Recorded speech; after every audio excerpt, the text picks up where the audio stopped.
ನಮಸ್ಕಾರ ವೀಕ್ಷಕರೇ, ಸುಹಾಸಿನಿಗೆ ಸ್ವಾಗತ. ಪ್ರತಿಯೊಂದು ದಿನ ಒಂದೊಂದು ಹೊಸ ವಿಷಯಗಳು, ಹೊಸ ಆರೋಗ್ಯ ಸಮಸ್ಯೆಗಳ ಬಗ್ಗೆ ನಿಮಗೆ ಪರಿಚಯ ಮಾಡಿಕೊಡ್ತೀವಿ. ಹಾಗೆ ಅದಕ್ಕೆ ಪರಿಹಾರಗಳನ್ನು ಕೂಡ ನಿಮಗೆ ತಿಳಿಸ್ಕೊಡೋ ಪ್ರಯತ್ನ ಮಾಡ್ತೀವಿ. ಇವತ್ತು ನಾವು ಮಾತಾಡ್ತಾ ಇರೋದು ಸಂಧಿವಾತದ ಬಗ್ಗೆ. ಸಂಧಿವಾತ ಹೇಗೆ ಬರುತ್ತೆ, ಯಾವೆಲ್ಲ ರೀತಿಯ ಪರಿಹಾರಗಳಿವೆ, ಇದೇ ವಿಷಯದ ಬಗ್ಗೆ ಇವತ್ತಿನ ಸುಹಾಸಿನಿ ಬೆಳಕು ಚೆಲ್ಲುತ್ತೆ. ಮತ್ತೊಮ್ಮೆ ಕಾರ್ಯಕ್ರಮಕ್ಕೆ ಸ್ವಾಗತ. ನಾನು ಭಾವನಾ.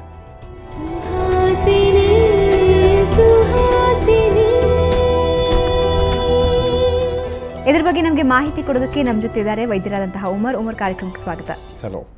ಸಾಮಾನ್ಯವಾಗಿ ಸಂಧಿವಾತ ಎಲ್ಲರಲ್ಲೂ ಇರುವಂತಹ ಸಮಸ್ಯೆ. ಈ ಸಂಧಿವಾತಕ್ಕೆ ಮುಖ್ಯ ಕಾರಣ ಏನು ಅಂತೀರಾ, ಮತ್ತು ಈ ಸಂಧಿವಾತ ಅಂದರೆ ಏನು? ನೋಡಿ, ಇದು ಆರ್ಥರೈಟಿಸ್ ಜನರಲಿ ಇಟ್ ಇಸ್. ಈಗ ನಾವು ಮಾತಾಡ್ತಿರೋದು ಇವತ್ತು ರುಮೆಟಾಯ್ಡ್ ಆರ್ಥರೈಟಿಸ್ ಬಗ್ಗೆ.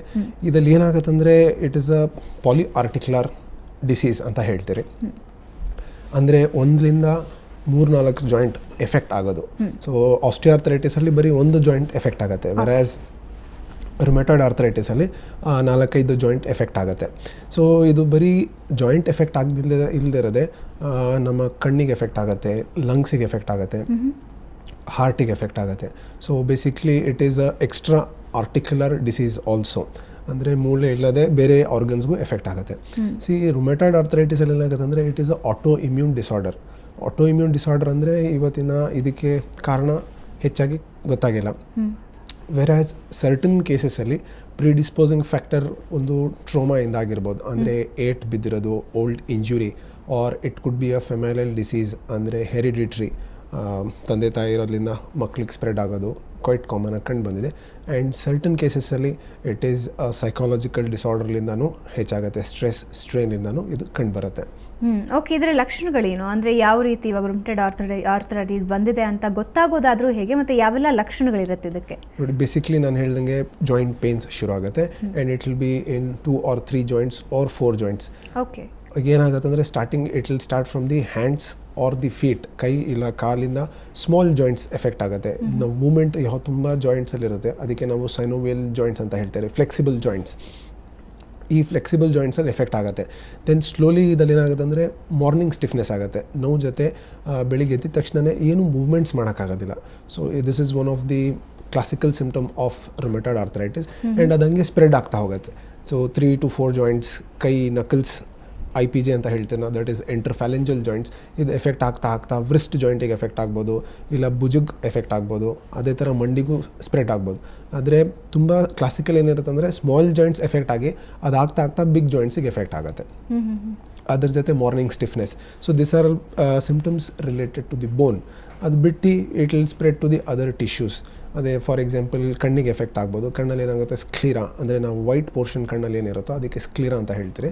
ಅದಕ್ಕೆ ಎಫೆಕ್ಟ್ ಆಗಿ ಅಲ್ಲಿ ರೆಡ್ನೆಸ್ ಆಗ್ಬೋದು ಆರ್ ಡ್ರೈನೆಸ್ ಆಗ್ಬೋದು. ಆ್ಯಂಡ್ ಲಂಗ್ಸಿಗೆ ಎಫೆಕ್ಟ್ ಆಗ್ಬೋದು. ಲಂಗ್ಸ್ ಮೇಲೆ ಒಂದು ಕವರಿಂಗ್ ಲೇಯರ್ ಇರುತ್ತೆ, ಅದಕ್ಕೆ ನಾವು ಪ್ಲೂರಾ ಅಂತ ಹೇಳ್ತೀರಿ. ಸೊ ಈ ಪ್ಲೂರಾ ಮೇಲೆ ಈ ಕನೆಕ್ಟಿವ್ ಟಿಶ್ಯೂ ಡೆಪಾಸಿಷನ್ ಶುರುವಾಗಿ ಅದರಲ್ಲಿಂದನೂ ಆಗಬಹುದು. ಆ್ಯಂಡ್ ಹಾರ್ಟಿಗೂ ಒಂದು ಕವರಿಂಗ್ ಲೇಯರ್ ಇದೆ, ಅದಕ್ಕೆ we call it as pericardium. So ಈ ಪೆರಿಕಾರ್ಡಿಯಮಲ್ಲೂ ಪ್ಯಾಥಾಲಜಿ ಶುರು ಆದರೆ ಅಲ್ಲೂ ಸಿಂಪ್ಟಮ್ಸ್ ಶುರು ಆಗುತ್ತೆ, ಲೈಕ್ ಬ್ರೆತ್ಲೆಸ್ನೆಸ್ ಆಗ್ಬೋದು. ಅಲ್ಲ, ಓಕೆ, ಈ ಜಾಯಿಂಟ್ಸಿಗೂ ಮತ್ತು ಹಾರ್ಟ್ ಆ್ಯಂಡ್ ಐಸ್ಗೂ ಇರುವಂತಹ ಸಂಬಂಧ ಏನು? ನಾನು ಅದೇ ಹೇಳ್ತಿದ್ದೆ, rheumatoid arthritis is a infective disease. So ಇದರಲ್ಲಿ ಏನಾಗುತ್ತೆ ಅಂದರೆ it is a inflammation.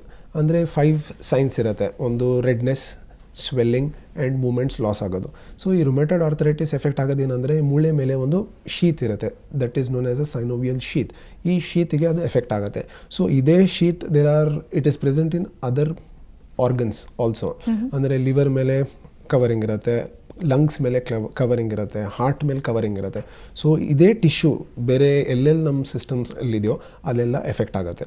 So ಅದರಿಂದ ಜಾಯಿಂಟ್ಸ್ ಜೊತೆ ಬೇರೆ ಆರ್ಗನ್ಸು ಎಫೆಕ್ಟ್ ಆಗೋದು. ವೆರಸ್ ಬೇರೆ ಆರ್ಥರೈಟಿಸಲ್ಲಿ ಬರೀ ಜಾಯಿಂಟ್ ಮಾತ್ರ ಎಫೆಕ್ಟ್ ಆಗುತ್ತೆ, ಬೇರೆ ಆರ್ಗನ್ಸ್ ಎಫೆಕ್ಟ್ ಆಗೋದಿಲ್ಲ. So this is one arthritis, rheumatoid arthritis, where joints ಜೊತೆ ಬೇರೆ ಸಿಸ್ಟಮ್ಸು ಎಫೆಕ್ಟ್ ಆಗುತ್ತೆ. ಓಕೆ, ಡಯಾಗ್ನೋಸಿಸ್ ಹೇಗಿರುತ್ತೆ ಇದರದ್ದು? ಅಂದರೆ ಯಾವೆಲ್ಲ ರೀತಿಯ ಪರೀಕ್ಷೆಗಳು ನಡೆಸಲಾಗುತ್ತೆ? ನೋಡಿ, ಇದಕ್ಕೆ ಬೇಸಿಕ್ಲಿ 4 ಇಂಪಾರ್ಟೆಂಟ್ ಪಾಯಿಂಟ್ಸ್ ಇದೆ.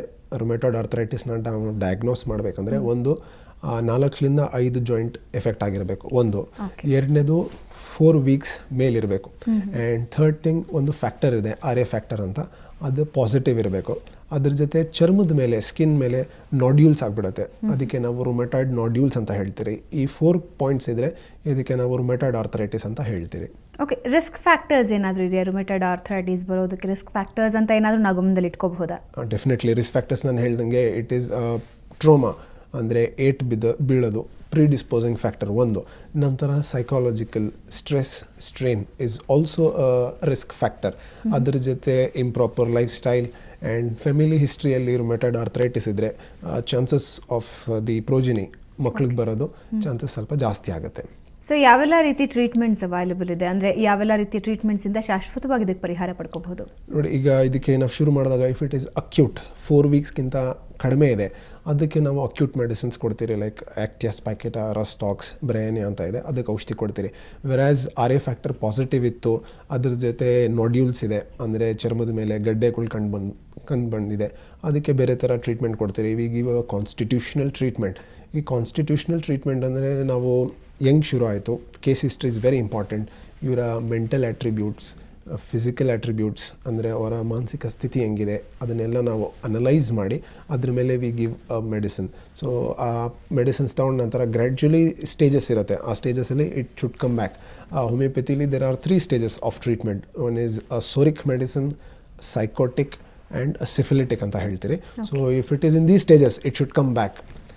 From a syphilitic stage it should come back to psychotic to soric ಬರಬೇಕು.